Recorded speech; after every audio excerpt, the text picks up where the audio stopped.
May mga bagay sa ating buhay na mahirap ayusin. Yan yung mga bagay na hindi natin nakikita. Yan yung mga bagay na hindi natin nahahawakan. Yan yung mga bagay na ating nararamdaman. Halimbawa, mahirap ayusin ang ating relasyon sa bawat isa. Mahirap ayusin ang pag-iisip at pananaw ng isang tao. Mahirap ituwid ang paniniwala at pag-uugali ng isang tao. Pinakamahirap na bagay pagandahin at ayusin ay ang ating spiritual na buhay. Kaya magandang itanong, ano ba natin aayusin ang mga mahalagang bagay sa ating buhay? How can we fix the most important aspects of our life? Tatlong bagay po, tandaan nyo ito. Unang-una, you must have the proper knowledge. Tamang kaalaman para ang lahat ay magkaroon ng kaayusan. Di ko po alam kung narinig nyo na yung kwento tungkol po sa isang lalaki na kung saan nasira daw ang kanyang auto o ang kanyang kotse. Kaya dinala po niya sa mekaniko. Binuksan po ng mekaniko ang kanyang kotse, tinignan ang makina at ilang minuto lang po kumuha po siya ng kanyang kagamitan, a wrench, at pinukpok-pok lang po yung kanyang makina. At ilang segundo, gumana na, naayos na, napaandar niya. Ito pong mekaniko, sinisingil ang lalaki. 5,000 pesos. Galit na galit. Ito pong lalaki sabi, ilang saglit mo lang pinagpupok-pok-pok, kaya ko din namang gawin yon. Ang mahal naman, wala bang discount? Pero alam niyo po kung ano sabi ng mekaniko? Oo, kaya niyo ding ipukpok-pokpok itong makinang ng inyong kotse. Pero ang tanong, alam niyo ba kung saan parte, saan lugar niyo siya dapat pukpukin o katukin? Remember this, my dear friends. What we pay is not the time of people, but when you pay for the service of a person, you pay for their knowledge, you pay for their experience. Bakit ang gulo o nasisira ang buhay mo? Marahil dahil kulang ka sa kaalaman. The lack of wisdom sometimes is one of the root cause of our problems in life. Marami sana mga problema ang dapat nating maiwasan o masusolusyonan kung meron lang tayong tamang kaalaman. Hindi ka naman magkakasakit kung alam mo alagaan ang iyong katawan. Hindi ka naman magkakasakit kung alam mo ang tamang kakainin mo. Hindi naman dapat kayo mag-aaway ng misis mo kung alam mo kung ano yung gusto niya at kung pinapaalam mo kung anong gusto mo. Hindi naman dapat madidepress yung anak mo kung alam mo lang siyang kausapin at gabayan sa kanyang problema. Di sana mayaman ka ngayon kung alam mo lang gamitin at hawakan yung pera, yung kayamanan na binigay sa'yo. Sa libro po ng Proverbs, mababasa nyo, how much better to get wisdom than gold, to get insight rather than silver. O nga naman po, pagkadami-dami man ng pera ng isang tao, kung hindi naman niya alam gamitin ito, masisira lang ang kanyang buhay at maliligaw siya ng daan. My dear friends, the first thing that you need to fix your life is proper knowledge. Dahil may katotohanan that knowledge is power. Pag meron kang kaalaman, diyan meron kang lakas at kapangyarihan. But the second thing that we need to fix our life is the right tools. You may have all of the knowledge, but without the proper tool, you will end up destroying your life rather than fixing it. Kung meron kang pako at kahoy at wala ka namang martilyo, may magagawa ka ba? Kung meron kang semento pero wala kang tubig at pala, makakapagtrabaho ka ba? Walang kwenta yang alam mo kung wala kang kagamitan. Ano po ang dentista kung wala siyang tamang gamit? Hindi po ba?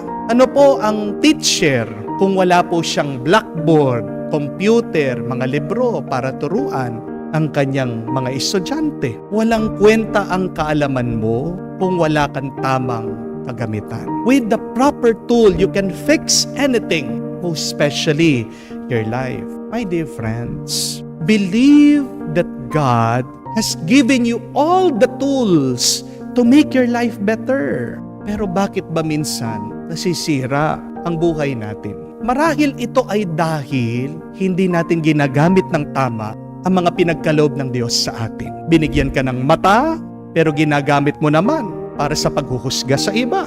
Binigyan ka ng dila, pero ginagamit mo sa pagsisinungaling at paglalait sa iba. Binigyan ka ng kamay, pero ginagamit mo na panampal at panuntok sa ibang tao.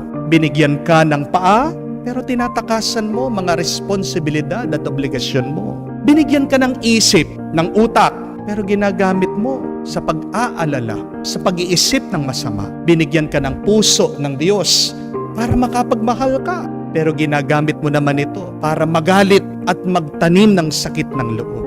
Magandang itanong po yan, mga kapatid. Ano ang mga grasya na binigay ng Diyos sa akin, pero madalas hindi ko ginagamit ng mabuti at sinasayang ko lang? What are the graces that I have received from God, but I am not properly using them to better my life? Maayos mo ang buhay mo kung gagamitin mo ng maayos ang mga binigay at pinagkaloob ng Diyos sa iyo. Amen? Third and last, you need willingness to fix your life. Kahit na bigay sa iyo ang lahat ng pera, kahit na matalino ka, pero kung wala kang gagawin, nananaginip ka lang. Nagsasayang ka lang ng oras. We lack the will. That is why we fail. Di ba ang kasabihan? Sa ayaw, maraming dahilan. Pero kapag gusto, maraming paraan. Sa libro po ni Propeta Isias, mababasa natin, if you are willing and obedient, you shall eat the good of the land. Mabubusog tayo, mapupuno tayo kung may kagustuhan tayo na sumunod sa kagustuhan ng Diyos. Pero yan ang problema. Bakit ang gulo-gulo ng buhay natin? Bakit walang kaayusan sa ating bayan? Dahil hindi kagustuhan ng Diyos ang ating inuuna, kung hindi madalas ang kagustuhan natin. Tatlong bagay ang kailangan natin palagi. The first K is karunungan. The second K is kagamitan. And the third K is kagustuhan. Sana maging maayos ang ating buhay na nagiging magulo, na nasisira na dahil lang sa kasalanan at kasamaan.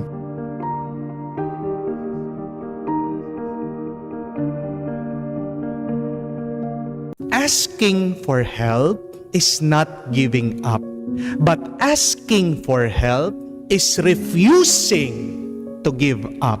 Tandaan niyo po yan. Huwag kayong mahiyang humingi ng tulong sa iba. Ang paghingi ng tulong ay hindi pagsuko. Ang paghingi ng tulong ay hindi tanda na ikaw ay bigo. Pero ang paghingi ng tulong ay isang tanda na ayaw mo pang sumuko. Ang paghingi ng tulong ay tanda na lumalaban ka pa rin. At ang paghingi ng tulong ay isang tanda na buhay pa ang pag-asa sa iyo at naghahanap ka ng paraan para maging maayos ang buhay mo. Amen? Balikan niyo po ang unang pagbasa. Napakaganda. Pakinggan niyo, unawain niyo ang sinasabi ni Job na nagkasakit. Si Job na sinubukan ng Panginoon. Si Job na pinahirapan ng demonyo. Si Job na kung saan inalis ng demonyo, sinira ng demonyo lahat ng pinaghirapan niya, naghirap siya. Pero sa gitna ng kanyang pagsubok, humihiling siya ng tulong sa kanyang mga kaibigan. Ang sabi niya, maawa kayo sa akin. At ito po ay salita na nanggagaling sa isang taong may malalim na pananalig at pananampalataya sa Diyos. Kahit na siya'y naniniwala sa Diyos, naniniwala din siya na gumagamit ang Diyos ng ibang tao para tulungan siya. Sa Ebanghelyo, narinig natin na ang Diyos mismo, si Jesus, ay nagpatulong din sa kanyang mga alagad, sa kanyang mga disipulo. Tingnan niyo po yun, na kahit na Diyos siya, kahit na makapangyarihan si Jesus, kahit na gumagawa siya ng maraming milagro, kinailangan pa rin niya ang tulong ng ibang tao. At kung si Job na mahal ng Diyos, kung ang ating Panginoong Hesukristo na Diyos na malakas na makapangyarihan na, humingi ng tulong, ikaw pa kaya na taong makasalanan? Ikaw pa kaya na taong marami ng pagkukulang sa kanya, bakit hindi ka humiling ng tulong sa iba?